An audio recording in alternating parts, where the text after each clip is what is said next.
Here's a quick overview on how to change the lower control arm on a 2001 GMC Jimmy. So we jacked it up on both sides, put the jack stands in the little holes on the frame rail, and they fit perfectly. So that's how to do that. Then we removed the brake caliper, these two 18mm socket bolt heads on the brake caliper, and then we pried up on right here with this tool while hitting the bottom of this, and it came out pretty easily. Then we removed the hub nut and banged on that with this big 35mm impact socket. So that gave us more clearance between this and this, the CV joint and the top of the ball joint. So that gave us some more room to kind of angle this out of the way and hit right about, we were hitting on the knuckle.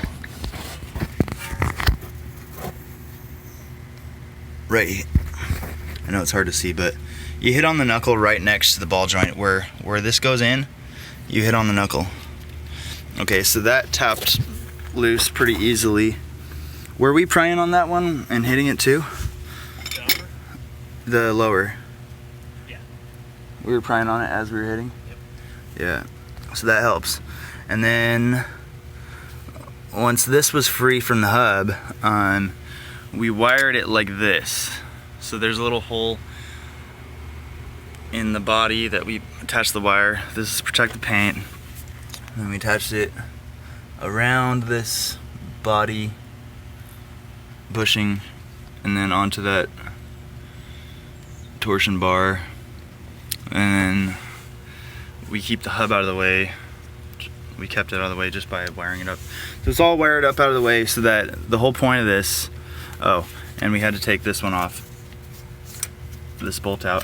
The whole point of that is so that that brake line and the speed sensor, ABS wheel speed sensor line are not being damaged.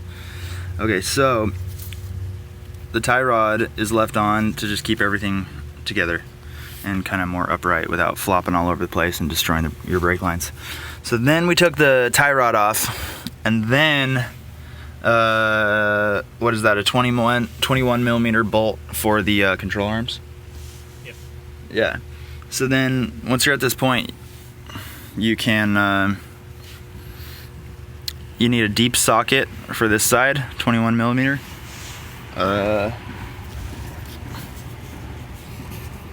Yeah, 21, and that fits in the hole through the front subframe to get to that bolt, and then you can take the control arm off. And the torsion bar is the only tricky part left at this situation, because I'm thinking you want to remove both sides of the torsion bar to get it out, because last time we were banging on it like crazy with a sledgehammer. We finally got it out, but I'm thinking if you take both ends of the torsion bar on both wheels off, then it might be easier. So then it's just reverse everything. Put the control arm in, put the ball joint into the taper on the knuckle, and put the upper ball joint in the taper, reattach the lines, put the CV joint all the way back in, tighten the hub nut,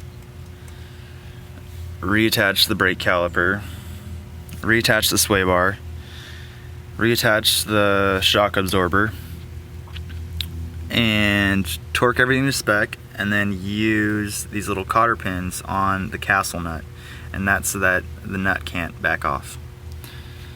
And double check everything is torqued to spec. And that's all there is to it.